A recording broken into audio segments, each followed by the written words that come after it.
Hi, study mates. Welcome back to Let's Study TOEFL program. I'm Shafina, your English tutor today. And today we're going to learn about implied details, reading skill.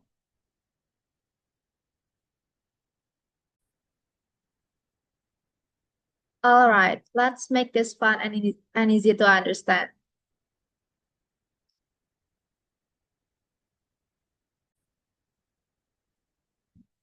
Oke, sekarang kita masuk ke soal yang pertama. Let's read the passage. A hungry fox saw some fine bunches of grapes hanging from a vine that was trained along a high trellis. He did his best to reach them by jumping as high as he could into the thin air.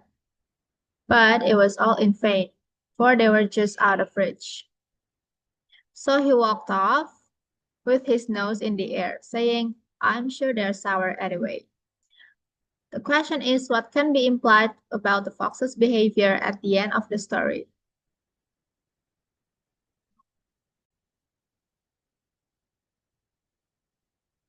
Oke, so first kita harus perhatiin ke soalnya yang diminta soalnya itu apa sih? Behavior, Fox's behavior at the end of the story. Berarti kita balik lagi ke sini ya, ke yang ada di terakhir-terakhirnya. I'm sure they're sour anyway. Apa sih maksud dari ini? Kita lihat lagi ke kalimat sebelumnya. He walked off with his nose in the air.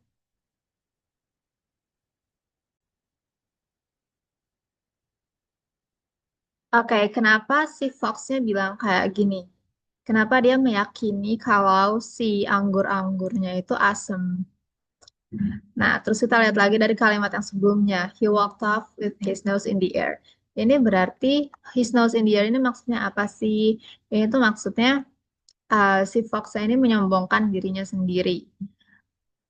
Dia berusaha untuk kayak mensugesti dirinya sendiri kalau anggurnya itu gak enak gitu. Padahal sebelumnya kan he did his best to reach them by jumping as high as he could gitu kan. But it was all in vain. Usaha dia sia-sia, padahal dia udah berusaha sebaik mungkin. Nah, so, supaya dia merasa lebih baik, to make himself feel better, to cope with failure,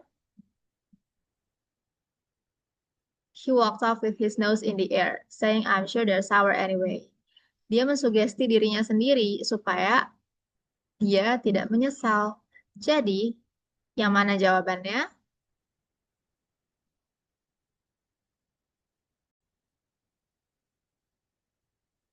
Apakah jawabannya A, he wanted to try again later? Atau B, he gave up because he believed the grapes were sour? Atau C, he pretended the grapes were undesirable to cope with failure? Or D, he planned to find another way to climb the trellis?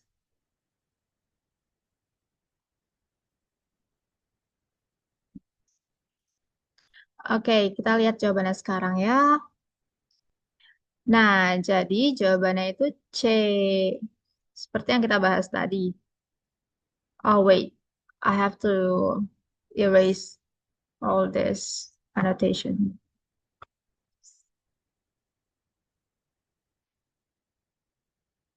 Okay, so the answer is C. He pretended the grapes were undesirable to cope with failure. Kalimat I'm sure they're sour anyway itu adalah bentuk rasionalisasi atau sugesti. The fox itu pura-pura nggak menginginkan sesuatu yang sebenarnya dia inginkan karena dia gagal mendapatkannya. Jadi, jawaban C ini menunjukkan kalau mekanisme pertahanan diri gitu loh. Jadi si Fox-nya ini trying to defend himself. So, he's trying to make himself feel better by mensugesti dirinya sendiri kalau grapes-nya itu nggak enak. Seperti itu. Alright, I think it sums up the first question. So, let's go to the next question.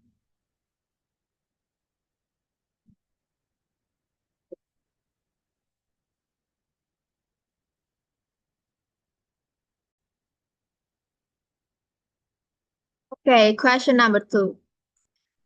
Ariel, fascinated by the human world, sacrifices her voice to gain likes so she can pursue Prince Eric.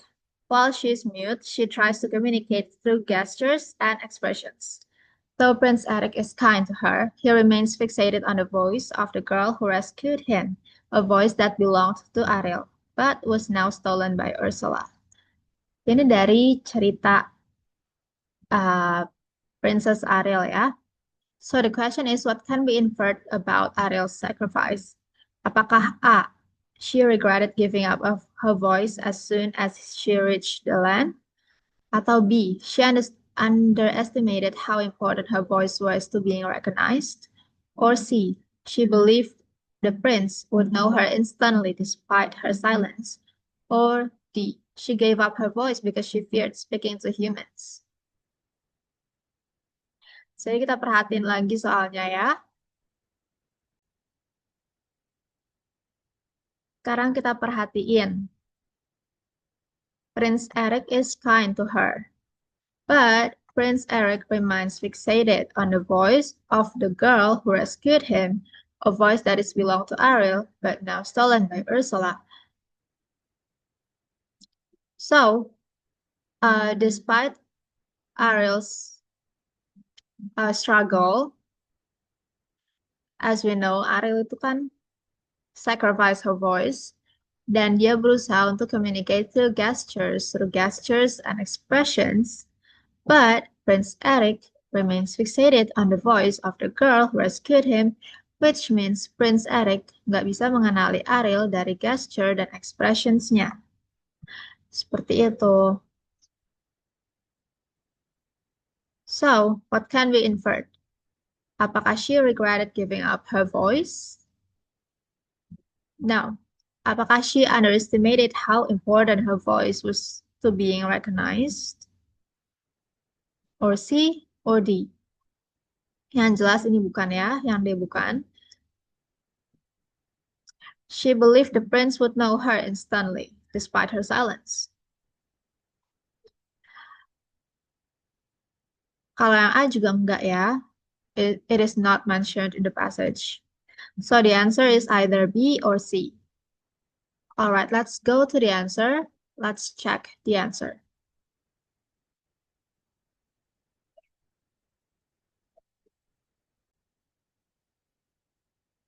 Okay, so the answer is B. She underestimated how important her voice was to being recognized. Seperti yang kita bahas tadi ya, Ariel itu mencoba menunjukkan siapa dirinya melalui gestures. Tapi Eric tidak bisa menyadari identitasnya because he was fixated on the voice of the girl who rescued him. Yang menunjukkan kesalahan penilaian Ariel bahwa cintanya akan dikenali tanpa suara. Padahal tidak. Jadi Ariel di sini meremehkan peran suaranya. So the answer is B. Alright, that sums up question number 2. Let's go to question number 3.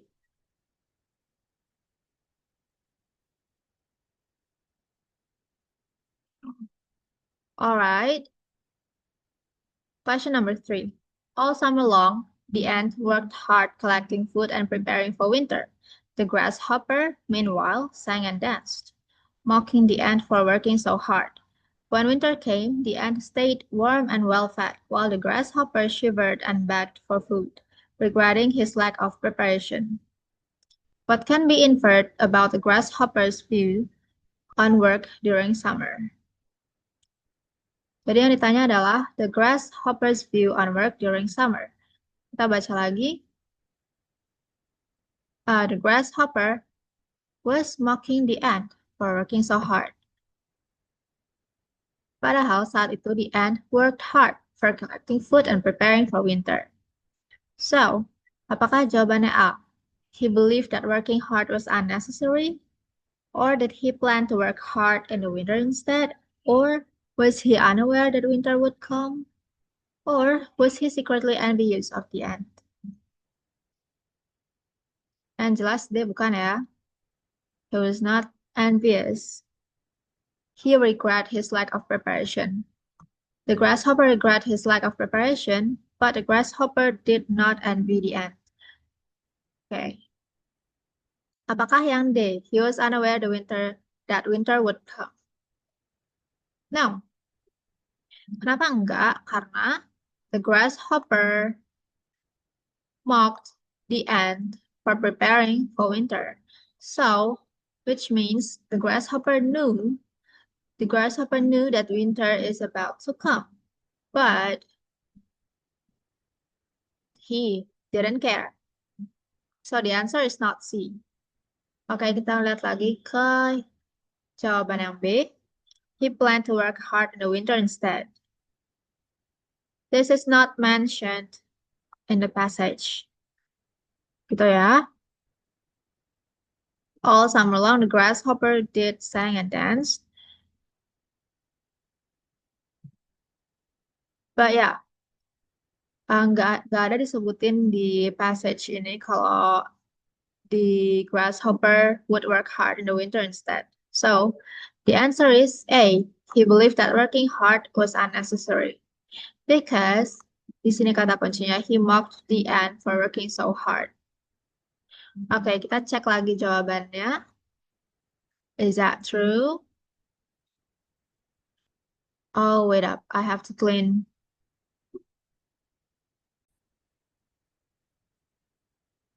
Oke, jawabannya benar ya, yang A. He believed that working hard is unnecessary. Karena dari kalimat sang and danced menunjukkan ketidakpedulian belalang tersebut. Dan belalang juga nunjukin tadi kalau dia nggak menghargai semua. Okay, that sums up the third question. Let's go to the fourth question. Alright, ini agak panjang ya passage-nya. Eskimos need efficient and adequate means to travel across water in the areas where they live.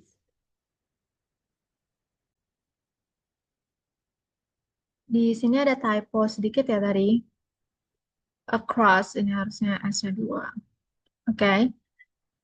Efficient and adequate means. Itu maksudnya apa?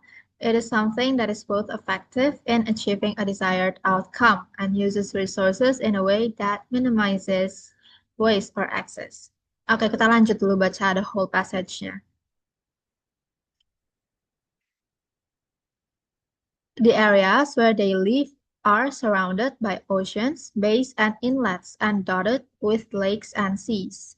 Two different types of boats have been developed by the Eskimos, each constructed to meet specific needs. Oke, berarti kita pindah lagi ke second passage. The kayak is something like a canoe that has been covered by a deck. A kayak is generally constructed with one opening in the deck for one rider. However, some kayaks are made for two. Because the deck of a kayak is covered over except for the hole or holes for its rider or riders, a kayak can tip over in the water and roll back up without filling with water and sinking. Uses of the kayak is for hunting. Oke, kita pindah ke pertanyaannya. It is implied in the passage that if a kayak has two holes, then kita pindah lagi, kita cari dulu kata-kata ini ada di mana. Dari dua paragraph that we just read, kita find out kalau kata-kata ini tuh ada di sini ya, di paragraf kedua. Kayak is covered over except for the hole or holes for its rider or riders. Which means, kalau hole-nya ada satu, berarti rider-nya ada satu. Kita lihat juga di sini. Kayak is generally constructed with one opening for one rider. However, some kayaks are made for two. Which means, kalau ada holes, berarti ada riders. So, if a kayak has two holes, then it has two riders. Two riders. Sini. Oke, kita cari jawaban yang pas di bawahnya. A. It accommodates two riders. Ini yang betul. Sekarang kita cek jawaban yang lain. It is less stable than a kayak with one hole. Kita cek kebenarannya. Is this true? It is not mentioned in the passage ya. What is mentioned in the passage is just that kayak can tip over in the water and roll back up without filling with water and sinking. Okay, so this is not mentioned in the passage and not mentioned. It is as large as an umiak, not mentioned. And it cannot be used on the ocean. No, right?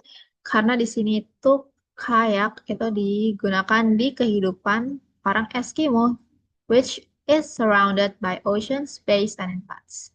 Begitu. So the answer is A. So let's go to the answer. Let's go to the answer. Let's check. All right, wait, I have to clean up the mess. Okay, all clean up. Jawabannya benar ya, A. Karena pada baris keempat, kata holes memiliki arti yang sama dengan opening. Yang holes punya arti yang sama dengan opening, which shows that bukaan pada kayak itu ada satu untuk satu orang. So, jawabannya adalah A. It accommodates two riders. Okay, so that sums up the fourth question. Let's go to the fifth question. Hold up.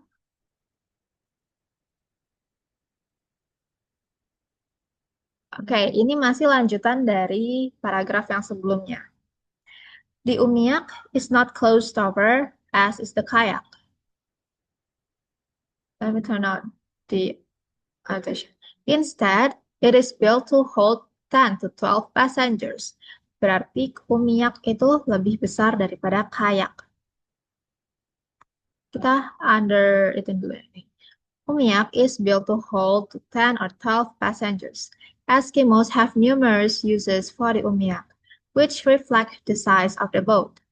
The umiak is used to hold belongings from campsite to campsite, and it is used for hunting larger animals that are too big to be hunted in a kayak. It is used for hunting larger animals that are too big to be hunted in a kayak. Oke, kita pindah ke pertanyaannya. It can be inferred from the passage that an example of the animal mentioned might be. Jadi yang ditanyakan adalah example of the animal mentioned. Kira-kira apa? Ya, kita lihat pilihannya. Kangaroo, snake, whale, and salmon. Oke, kita balik lagi ke passage-nya. Animals that are too big to be hunted in a kayak. Tadi kayak itu kan cuma untuk satu or two riders. So, it is small. So, apakah kangaroo itu small? Is kangaroo can be hunted in a kayak? Could be. Snake, whale, salmon. I think it is best to choose the biggest animal because di sini disebutkan animals that are too big. So, kita harus cari jawaban yang animalsnya itu paling besar. Karena di sini, what it could be, what it might be. Kalau salmon ini pasti enggak ya, because salmon can be hunted in a kayak. Kangaroo, it is a little bit out of context, but I don't think it is the answer. So the answer might be a whale, because a whale is of course too big, too huge to be hunted in a kayak. All right, so let's check on the answer.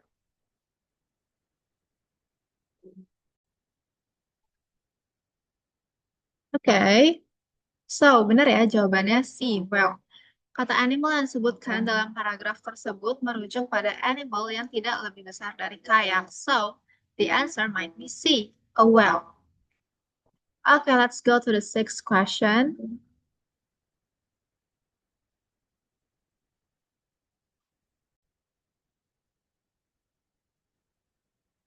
Oke, pertanyaan nomor 6 udah pindah ke new passage ya. Okay, let's read the whole passage first. Two types of trees from the same family of trees share honors in certain respects as the most impressive of trees. Both evergreen conifers, the California redwood, Sequoia sempervirens, and the giant Sequoia, Secundendron giganteum, are found growing natively only in the state of California. The California redwood is found along the northern coast of the state, while the giant sequoia is found inland and at higher elevations along the western slopes of the Sierra Nevadas. Oke, kita pindah ke pertanyaannya. It is implied in the passage that. Nah, dari kalimat ini apa sih yang ditanyain? So, kalau ketemu pertanyaan yang seperti ini, yang sekedar it is implied in the passage that, cara paling cepat untuk menjawab adalah kita harus perhatiin dulu jawabannya. Kita harus perhatiin dulu pilihan gandanya. Cari kesamaan dari ini semua. Oke, jawaban yang A. The leaves of only the California redwood turn brown in the autumn. The leaves of only the giant sequoia turn brown in the winter. The leaves of both types of trees in the passage turn brown in the winter. Or D. The leaves of neither type of tree in the passage turn brown in the winter. Oke, jadi yang ditanyain di sini adalah leaves of only, or both, or neither. Kita cek lagi selanjutnya. Turn brown. Turn brown. Jadi di sini yang harus kita cari di paragraf ini adalah which leaves that turn brown in the autumn or winter. Kayak gitu. Kita balik lagi ke passage di sini.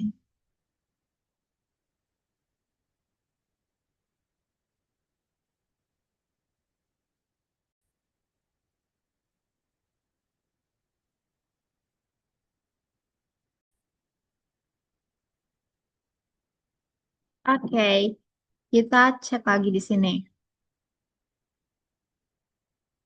Dari kalimat ini, types of trees from the same family share honors in certain respects as the most impressive of trees. Share honors berarti kedua leaves ini, dua trees ini punya kesamaan. Terus kita lihat lagi dari selanjutnya. Both evergreen conifers, the California redwood and the giant sequoia. Mentioned in the passage ya, berarti both evergreen conifers, kedua-dua leaves di antara dua pohon ini selalu hijau. Begitu. Jadi tidak ada yang turn brown. So the answer is D. Neither type of the tree. Neither type of tree in the passage turn brown in the winter because both are evergreen. Okay, now let's go check on the answer.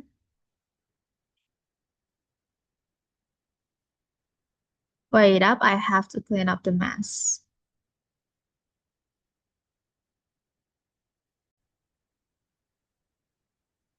Oke, berarti benar ya jawabannya. Dari pilihan yang tersedia, terlihat kalau pertanyaan ini tuh menanyakan perbandingan antara California Redwood dan Giant Sequoia. Dan pada kalimat both evergreen conifers, evergreen itu selalu hijau, yang menunjukkan kalau dua daun tersebut selalu hijau. So the answer is D. The leaves of neither type of the tree in the passage turn brown in the winter. So that sums up the question number 6. Let's go move on to the question number 7.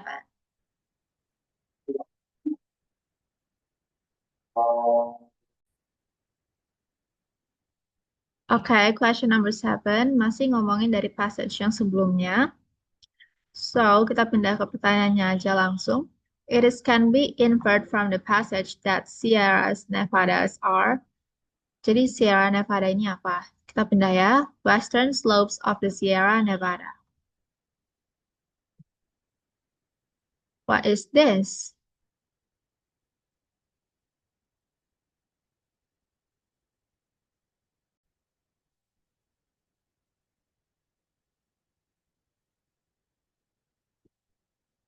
Okay. Okay, I'm sorry, that was a mistake. Kita lihat lagi ke sini ya. Okay, let me explain it to you guys first. Di sini apakah itu western slope? What is western slopes? So, slopes itu uh, ada bisa diartikan dalam beberapa arti, tapi in general slopes itu berarti kemiringan atau perlandaian atau lereng. So, Kalau disebut Western Slopes, it means lereng yang ada di bagian barat dari Sierra Nevada. So, what is a Sierra Nevada? Is this is this a giant redwood? Giant redwood itu tadi apa? Giant redwood itu tadi tanaman ya. So, bukan. Bukan giant redwood. Is this a coastal community? It's not. Because slopes itu tadi apa? Lereng. So, it is not a community. A group of lakes. This is also not.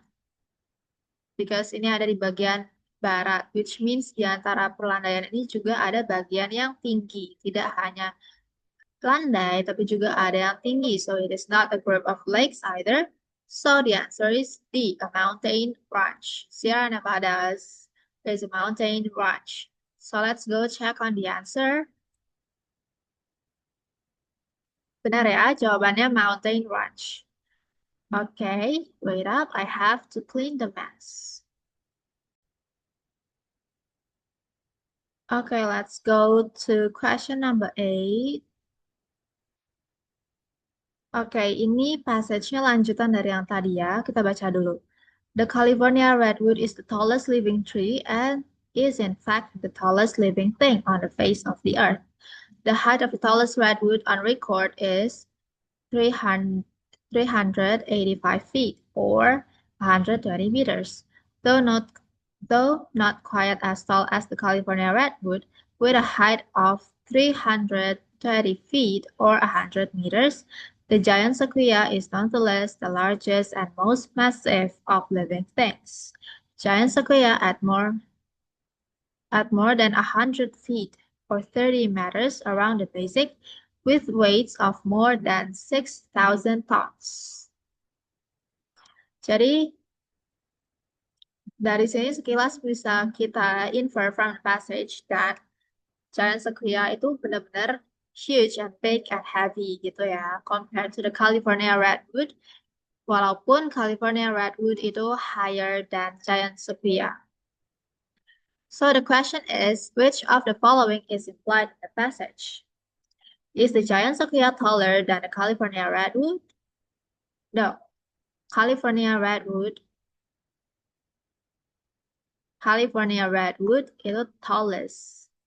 Recordnya 385 feet. While giant sequoia not quite as tall as the California redwood. Okay, so the answer is not A.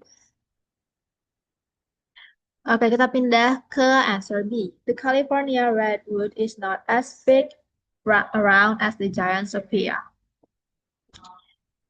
It can be because giant sequoia is the largest and most massive of living things. Di sini ya. It weighs more than 6,000 tons at only 30 meters. Sementara tingginya giant sequoia itu 100 meters. So, ini masih bisa. Let's just save this answer. Kita cek. The California redwood weighs more than the giant sequoia. Is California redwood weighs more than giant sequoia? The answer is no, because giant sequoia is nonetheless the largest and most massive of living things. So, the answer is not C. Kita lihat lagi ke D. Other living things are larger than the giant sequoia. Oh, ini ada typo ya di sini. Living things. Other living things are larger than giant sequoia. No, giant sequoia is the most massive of living things. So the answer also not D. The answer is B. Let's go check on the answer.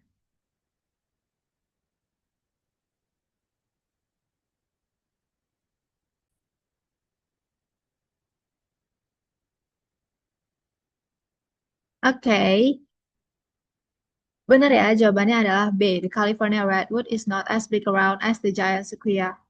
Kita perhatikan lagi pilihan jawabannya. Soal tersebut menanyakan perbandingan kedua pohon. Ada kata-kata taller and larger dalam pilihan tersebut yang menunjukkan kalau soal ini di sini ya, taller and larger. yang menunjukkan kalau soal ini menanyakan perbandingan ukuran. Bisa kita perhatikan pada baris ke-6 tadi dan ke-7 pada kalimat though not quite as tall as the California redwood, the giant sequoia is nonetheless the largest and most massive of living things. So, the answer is B. All right, that sums up question number 8. So let's move on to question number 9.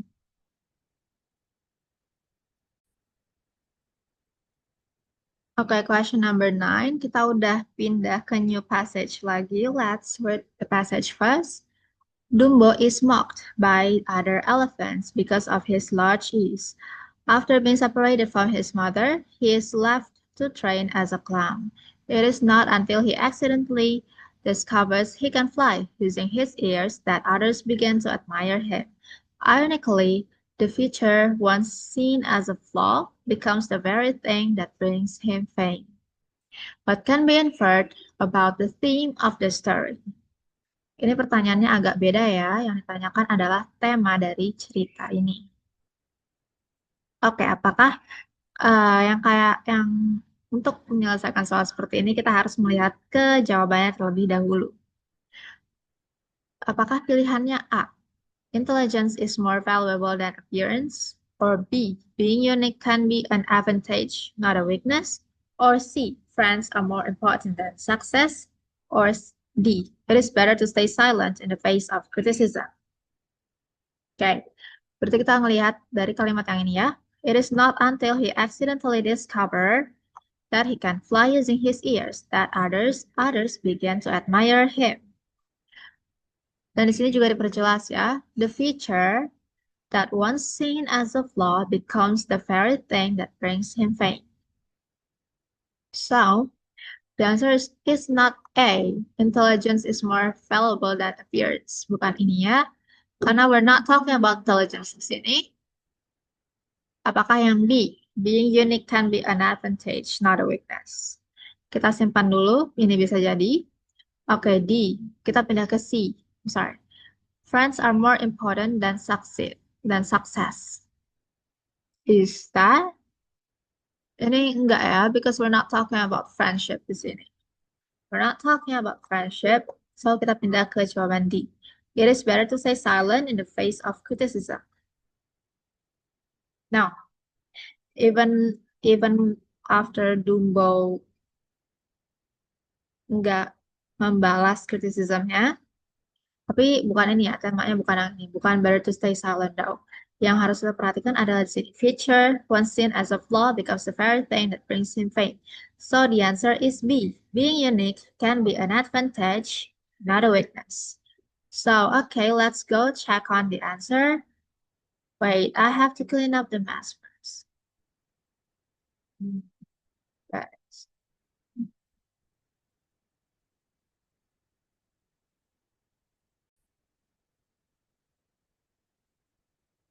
Oke, benar ya. Jawabannya adalah B. Paragraf menceritakan bahwa hal yang membuat Dumbo ditertawakan karena telinga besar itu ternyata menjadi kekuatannya untuk bisa terbang. Ini menyeratkan kalau keunikan adalah kekuatannya yang awalnya dianggap sebagai kekurangan. So the answer is B. Being unique can be an advantage, not a weakness. Okay, now we're moving on to question number 10. It should be the last question, isn't it? Okay. Ini udah pertanyaan baru ya.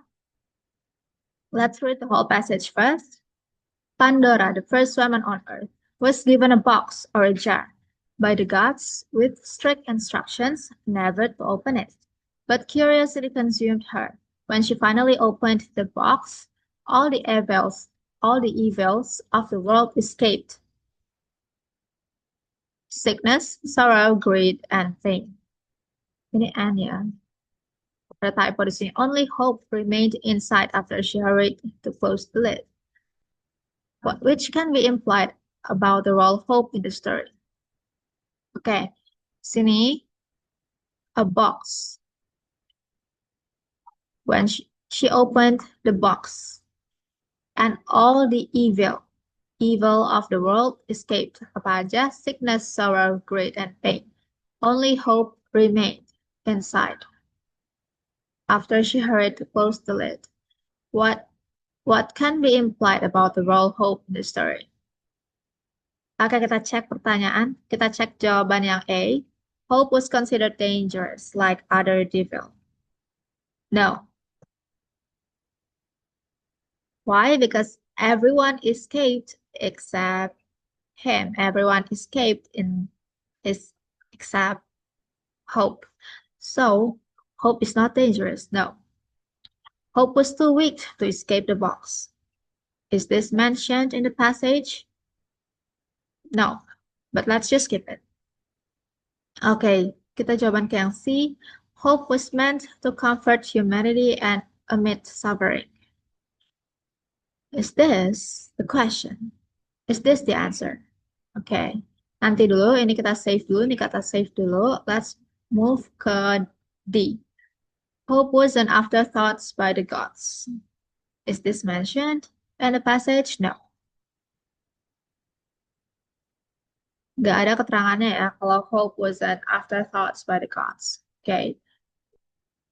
Di sini juga hope was not considered weak, which means hope remained after she hurried to close the lid, which means hope could have escaped. Hope could have escaped, but he didn't. He didn't. Hope could have escaped, but he stayed. So, the answer is C. Hope was meant to comfort humanity amid suffering. Kenapa amid suffering? Because di sini Pandora was suffering from kesalahan dia when she opened the box. Alright, so let's find out the answer. Is that true? The answer is C.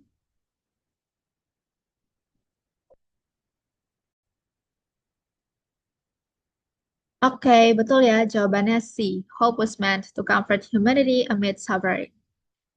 Meskipun nggak disebutin dalam teks, penempatan Hope as the only one who stayed in the box menyiratkan bahwa Hope is the only thing that was good yang masih bisa diandalkan manusia setelah bencana datang. Oke, so alright. Oke, jadi key main takeaways dari pembelajaran kita pada hari ini adalah apa sih? Nah, implied details itu tipe soal yang menanyakan apa yang ada, apa yang disimpulkan dari passage tersebut, atau apa yang bisa diimplikasikan dan bisa ditarik secara tersirat ataupun tersurat secara logis dari informasi yang sudah disediakan dalam paragraf itu. Nah, cara jawabnya gimana? Yang pertama, kita harus baca soalnya dulu. Kalau teksnya panjang, kalau passage-nya panjang, it is always better to read the soal first. Why? Karena kita mengejar waktu supaya kita tahu apa yang ditanyakan sama kata kunci dari soal itu. So, setelah itu baru kita pahami konteks secara menyeluruh. Kita cari jawaban dari yang diminta dalam soal tersebut pada passage itu. Dan to make it even faster, kita cek lagi ke dalam jawaban-jawaban pilihan gandanya itu. Di antara 4 jawaban itu, mana jawaban yang salah? So we could eliminate the wrong answers and find the correct one faster.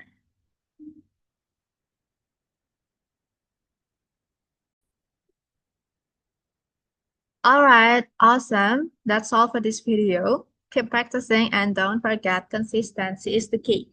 You've got this. See you in the next lesson, study mates. Oh, and before we stop, bahan pembelajaran pada Let's Study ini dibiayai oleh donatur Let's Study. And teman-teman semua juga bisa mengapresiasi kami dengan memberikan donasi sebagai dukungan bahan pembelajaran gratis melalui scan kris di samping. Selain donasi berbentuk uang, teman-teman juga bisa banget bantu kita untuk membagikan platform Let's Study kepada teman ataupun orang-orang di sekitar Anda. Alright, thank you. That's all for today. Meet me at another part of the lesson. Okay. Goodbye, everyone.